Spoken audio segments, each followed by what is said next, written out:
Hello, I'm Jiyoung Park, Associate Administrator of the Office of Small Business Utilization. Welcome to GSA's Business Breakthrough series of webinars. No matter what business you're in, we know time is your most precious resource. These webinars provide a great deal of information over a short period of time. We hope you will come away from the series with a better working knowledge of how GSA operates. We believe that this knowledge will help your business thrive and grow. The relationship between industry and government needs to be healthy and transparent. That's why GSA works to interpret market signals and provide knowledge to our government clients, while explaining what's going on with the government to our industry partners. This is an important role we take very seriously. We believe we provide real expertise as well as the perspective that comes from working with both businesses and government and seeing both sides of that equation. The benefits of the GSA Business Breakthrough webinar series are clear and the outcomes are proven. We want to empower, educate, and assist businesses to compete and win federal contracts. We also want to help small businesses. Small businesses create roughly 2 out of every 3 new jobs in America. They are the true powerhouse of our economy. And that's why GSA is supporting small business growth and fostering long-term partnerships. We offer programs that link larger companies to businesses that are new to the field and mentor and protege relationships. We encourage them to reach out to businesses who haven't grown to be where they are just yet. We want to educate businesses on how to work with GSA and succeed in federal contracting. So as you view these webinars, remember that as your business thrives, America thrives. So keep looking to the future, be creative, be innovative, and keep moving forward. Thank you very much. Welcome to GSA's Business Breakthrough webinar series. These webinars were created to help your business expand its opportunities to contract with the federal government. This module, Introduction to GSA, has been divided into 3 sections: Introduction to GSA, GSA Contract Vehicles, and GSA Policies and Procedures. We hope you find them informative and helpful. Our goal is to provide you with the information you need for your business to be successful in the federal sector. These webinars include up-to-date information on how to successfully navigate the world of government contracting, as well as information and guidance collected from GSA representatives and industry experts. First, we will provide an overview of GSA. By the end of this webinar, you will have an in-depth understanding of GSA's mission and how we support government agencies. You may ask, what is GSA? What does the agency do? And where does my company fit in? Since its inception in 1949, the way GSA supports federal customer agencies has constantly evolved. Today, GSA's mission is: use expertise to provide innovative solutions for our customers in support of their missions, and by so doing, foster an effective, sustainable, and transparent government for the American people. GSA supports the business of government by helping agencies get what they need to achieve their goals. But GSA's strategic goals are based on 3 main attributes that support their mission. The first is innovation. GSA is an innovation engine for the government. It was the first agency to move all of its more than 17,000 email accounts securely to the cloud. The second attribute is customer intimacy. GSA wants to reach out and establish a relationship with our customers. GSA wants to provide customers with quality, experienced businesses that have the core competencies and skill sets to assist in accomplishing their missions. As a contractor, you are an important part of the solution. The third attribute is operational excellence. In many ways, GSA has established the foundation for how other federal agencies should operate. GSA works every day to ensure the highest standards of service, efficiency, and economy. GSA values the trust and confidence gained from our customer agencies. Operational excellence continues to be one of the motivating factors that makes GSA strive to be the federal agency's provider of choice. What does it mean to foster an effective, sustainable, and transparent government? First, GSA works to effectively manage the government's assets. GSA is responsible for more than 11% of the total procurement dollars spent by the government. GSA provides innovative technology solutions, including green options, which promote energy efficiency and sustainability. And as a member of the Federal Acquisition Regulation Council, or FAR Council, GSA plays a leading role in setting the policies on which government business depends. Here are a few quick facts about GSA to give you some idea of the scale of the organization. GSA has almost 12,000 full-time employees and manages $500 billion in federal assets. GSA also manages 9,600 federally owned or leased buildings. That's 370 million square feet of owned and leased space for 1.1 million federal employees. GSA also maintains 481 historic properties and is currently pursuing environmental sustainability by initiating a large-scale renovation effort. The goal is to preserve the historic nature of the buildings while carefully updating each building's infrastructure to save energy. GSA's fleet operations provide over 217,000 vehicles to federal agencies, including energy-efficient hybrids and alternative fuel vehicles. And in the 2011 fiscal year, GSA managed over $38 billion through its multiple award schedules program. The information that follows will add more detail about GSA, the spending it's responsible for, and its organizational structure. This graph represents the top 10 agencies in terms of spending for the 2011 fiscal year. The Department of Defense is clearly the largest. However, if you take defense out of the picture, GSA is ranked 6th in spending with $12.4 billion. This graph shows GSA contract award spending for the 5 years between 2007 and 2011. This type of information is very helpful when determining if GSA is the right agency for your firm to market to. During the next training module, you will learn more about research tools that can help you identify which agencies are spending money in your area of expertise. It's very important for potential contractors to understand an agency's budget. This information provides a look at where the spending takes place within GSA. Budgets fluctuate annually, so you should always be sure an agency has spending trends in your field of expertise before pursuing opportunities. This graph provides an overview of where GSA customers spend their budgets by NAICS code. The North American Industry Classification System, or NAICS, is determined by the Small Business Administration. This agency assigns codes to each business area of expertise. Your business NAICS code also impacts your official size status based on the number of people you employ or a 3-year average of your firm's annual revenue. Currently, NAICS codes only identify contractors as either large or small businesses. The largest amount spent in 2011 was in leasing of non-residential buildings, NAICS code 531120. GSA's staff offices are located at the Washington, D.C. headquarters. These offices represent some of the organizations that develop and implement the policies that govern GSA. This chart shows the GSA staff office spending for the 2011 fiscal year. This data illustrates that the Chief Information Office leads the way in GSA's IT spending. The Administrative Contracts Management Division, or ACMD, comes next, followed by the Office of the Chief Acquisition Office, or OCAO. Now let's look at the individual services these offices procure. GSA staff offices have procurement opportunities in industries that include public relations, strategic development, video production, human resources, and IT professional services.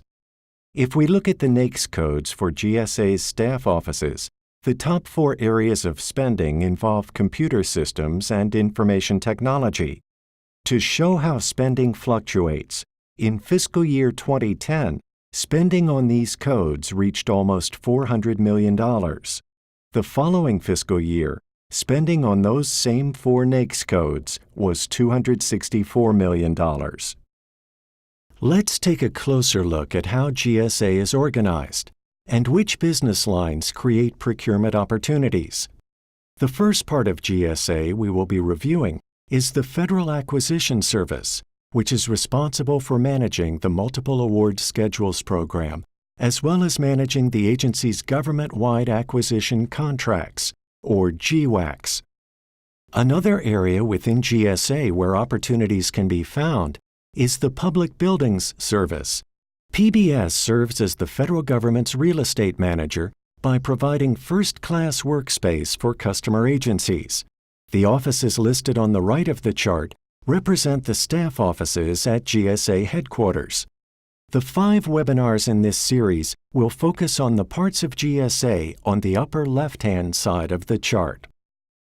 GSA is broken down into 11 regional offices located nationwide. It is the objective of each regional office to help its customer agencies successfully execute their missions. Each region has customized its business offerings to ensure the best service is provided. GSA's Federal Acquisition Service has many acquisition centers located throughout the country. If your firm is on a GSA schedule, these centers should be used as a resource for general questions. Each center manages a specific area of focus, from automotive to travel and transportation services. There are 2 types of resources that customers and vendors can call upon at GSA: Customer Service Directors and Business Management Directors. Customer Service Directors are GSA's representatives for its federal customers. Business Management Directors are a vendor resource. They can be consulted to get answers to general questions about the scheduled contracts being awarded in their respective acquisition center.